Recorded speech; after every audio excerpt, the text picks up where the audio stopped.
আল্লাহ তাআলা একটা পিঁপড়াকে পর্যন্ত খানা দিয়ে থাকেন, রিজিকের ব্যবস্থা করে দেন। আর আমি পুরা ফ্যামিলি মিলে কামাই করতেছি এক মুঠো ভাতেরই জন্যে।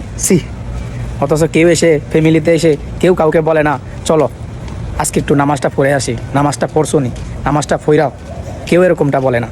অথচ দেখেন একটা হাতি পর্যন্ত কত হাজার পর্যন্ত খানা খায় এবং 90 থেকে 80 কিলো পানি খেয়ে থাকে।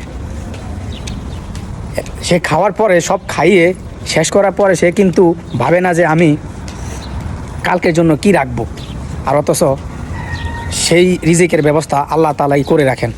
আর পুরা ফ্যামিলিতে আপনি বাবা মা ভাই বোন সকলকে কাজে লাগিয়ে দেন, ব্যস্ত করে দেন টাকার জন্য। টাকা তো এতটুকু ভাতের জন্য পুরা সবাইকে লাগিয়ে দেন, অথচ একটু নামাজ পড়ার জন্য কাউকে বলেন না।